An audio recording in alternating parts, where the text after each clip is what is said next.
Dios te bendiga grandemente. Hoy quiero hablar al pueblo cristiano de cómo nosotros debemos actuar ante el pecado. Estoy hablando a un pueblo que ha sido redimido por Dios y cómo nosotros podemos dar muerte a la carne que muchas veces cuesta tanto, pero que es un mandato de Dios a nuestra vida. Y debemos platicar acerca del pecado y partiendo hay que entender que para Dios no hay categorías de pecado. O sea, no hay un pecado más grande o un pecado más pequeño. O sea, todo el pecado para Dios es igual, es pecado, merece condenación. Todo aquel que no se arrepiente merecerá la condenación. Todo aquel que no quiere creer en Cristo Jesús merecerá la condenación. Hoy vemos que hay salvación, vemos que hay gracia, que es gratis, que es un regalo que no merecemos, porque nuestra naturaleza es pecadora. Y aquí está el mayor problema que puede haber en la gente o dentro del pueblo cristiano, y el hecho de que nosotros podemos considerarnos buenos o buenas personas. Hay que entender que lo bueno que tenemos como humanidad viene de la moralidad que Dios nos dejó y nos permitió tener en nuestro ADN. O sea, Dios nos creó seres morales que saben lo bueno y lo malo. Y tanto cristianos como no cristianos saben lo bueno y lo malo. Y algunos deciden cometer el pecado, matar, violar, etcétera, por darte algún ejemplo. Pero son conscientes de que es malo. No hay nadie que pueda decir que no lo sabe, porque hay algo en nosotros también que nos impulsa y nos genera la conciencia moral, que es la que Dios nos dio a todos. Por lo tanto, no somos bajo la naturaleza pecadora. Después de que Adán iba a pecar, donde dice la palabra de Dios que todos fuimos destituidos de la gloria de Dios, entonces no hay ninguna persona que merezca a Cristo, no hay ninguna persona buena, y lo bueno que tenemos viene de Dios, tanto no cristianos como cristianos. Todo viene de Dios porque fue Dios el que nos creó. Entonces, yo a veces puedo caer en un pecado que es considerarme mejor que esta persona, o considerarme más salvo que esta persona, o considerarme merecedor del perdón de Dios, de la gracia de Dios, pero no a esta persona, porque esta persona cometió violación, cometió asesinato, robó, hizo muchos homicidios y cometió esta persona adulterio, esta persona es homosexual y ellos no merecen el reino de los cielos, ellos van a arder eternamente y podemos terminar dando un mensaje condenatorio total. Pero aquí está la buena noticia, es que Jesucristo en la cruz del Calvario llevó todo el pecado para que todo aquel que en Él cree, que esto es importante, que en Él cree no se pierda, mas tenga vida eterna. Porque no envió Dios a su Hijo al mundo para condenar al mundo, sino para que el mundo por Él sea salvo.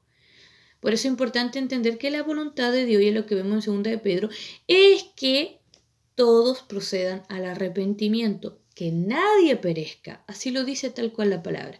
Entonces, vamos entendiendo que nosotros tenemos una naturaleza pecaminosa, que no somos buenos, que estamos bajo la gracia de Dios, que en Jesucristo se cumplió la ley, se cumple la gracia y que en Jesucristo yo puedo encontrar el camino a la salvación. Porque Jesucristo es el camino, la verdad y la vida y nadie viene al Padre si no es por Él. Cristo me redimió y me limpió de mi maldad. Yo he creído en Él y Él me ha sellado con el Espíritu Santo y me ha hecho uno con Cristo. Por lo tanto, esto de lo que hoy nosotros podemos hacer que es bueno, viene de el hacer y el querer que produce Dios en la vida de un hijo de Dios. Esto de que yo me quiera apartar del pecado no viene de mi naturaleza pecadora ni de mi persona. Viene del Espíritu Santo que habla Gálatas, que produce una tristeza en mi corazón para que yo me aparte del pecado y me sienta avergonzado, me sienta triste y recurra a Dios y le pida perdón a Dios, le pida ayuda, le pide al Señor que me salve, que me limpie, esto viene de Dios también. No somos nosotros seres buenos que merecen al Señor, somos seres pecadores, corrompidos totalmente por el pecado malvado que Cristo redimió, limpió, restauró y dio una nueva vida en Cristo, donde las cosas viejas pasaron y ahora tenemos esta nueva vida en Cristo, en donde hoy todo lo bueno que nosotros podemos hacer, apartarnos del pecado, hacer el bien, no guardar rencor, no querer venganza, ejemplos, viene del poder del Espíritu Santo que mora en mi vida, porque el Espíritu Santo no está en las aguas como estaba antes, no está en el aire, no hay que decirle, ven, ven Espíritu Santo, el Espíritu Santo mora en mi vida.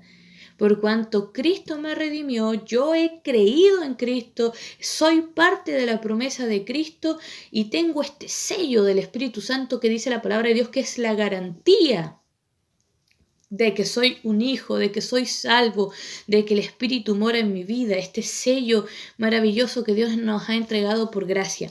Entonces, volvemos al tema. ¿Cómo debo actuar yo ante el pecado? Debemos actuar de la manera más sincera posible y cuando hablamos de la manera más sincera posible es ir al Salmo 51, arrepentimiento y plegaria pidiendo purificación. David había cometido adulterio, había deseado a la mujer de su prójimo, la tuvo para él, logró lo que su carne quería, el deseo que él sintió, lo tuvo y él quiso a esa mujer y la tuvo para él. Cometió un crimen horrendo que hizo que este soldado fiel que él tenía perdiese la vida, perdiese a su esposa.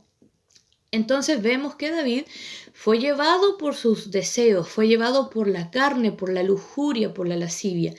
Entonces David después es confrontado por Dios, es confrontado por Natán, es confrontado totalmente por Dios, por el profeta, y David comienza a sentir este arrepentimiento que comienza a nacer de Dios en su corazón. ¿Qué es lo que hizo David? David no culpó a la mujer, no dijo, no, mira Dios, esta mujer a mí me provocó, esa mujer andaba vestida de este modo, no, es que esa mujer me miró y yo la vi, es que esta mujer hizo esto, esto otro. David no culpó a la mujer. ¿Sabe por qué? Porque David se vio como un pecador. David se vio con su maldad, con lo que él había hecho, sin culpar a nadie. Entendió que había pecado por él, por lo que estaba en su concupiscencia, por lo que estaba en su pensamiento. Lo que había en su corazón lo llevó a pecar. Muchas veces uno de los errores que cometemos es también creer que nosotros no tenemos responsabilidad del pecado. Muchas veces preferimos culpar a todo el mundo de lo que está pasando en mi vida y no nos examinamos. No somos capaces de hacernos una autocrítica, de decir en qué estoy fallando, qué estoy haciendo mal, qué está pasando en mi mente, qué está teniendo mi corazón. No somos capaces de examinarnos y terminamos culpando al resto. Por ejemplo, los matrimonios caen en adulterio y hay algunos que dicen es que no, es que mi mujer, es que mi esposo no me daba intimidad. No, es que yo caí en el alcohol porque me sentía deprimido, entonces recurrí al alcohol. No, es que yo me fui a la droga porque me sentía fatal y no había nada que llene mi corazón. Y siempre buscamos excusas o buscamos culpar a la gente. Entonces, esto es un error rotundo, culpar a los demás. Culpar a mi cónyuge, culpar a mi hermano, culpar a esta persona, a un familiar de algo que nosotros tenemos la responsabilidad. Y es que cuando la Biblia habla de la mujer necia, de esa mujer insensata que destruyó su casa, lo vamos a hablar de una forma general.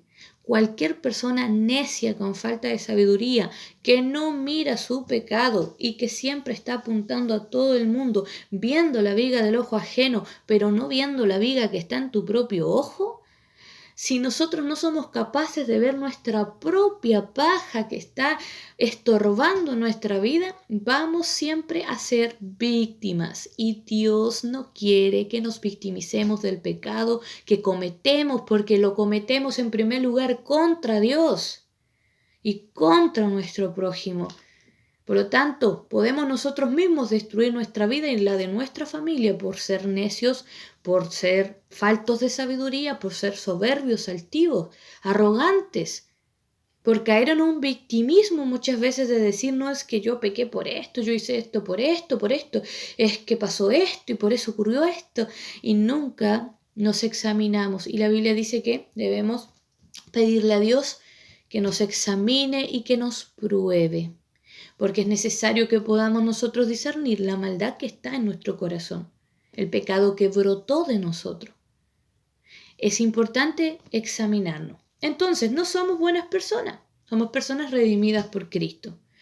En segundo, hay que recordar que no hay una categorización del pecado. Todo pecado es igual. Yo he conocido gente que dice, no, es que la homosexualidad es el peor pecado.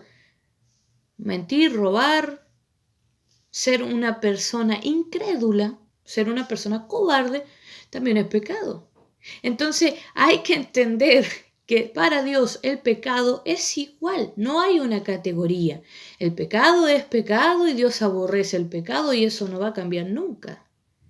Entonces hay que dejar de categorizar el pecado porque muchas veces nos consideramos moralmente mejores que otros y decimos, es que yo no soy homosexual, es que yo no he cometido adulterio, es que yo no he cometido lo que tú hiciste, eso de asesinar y violar.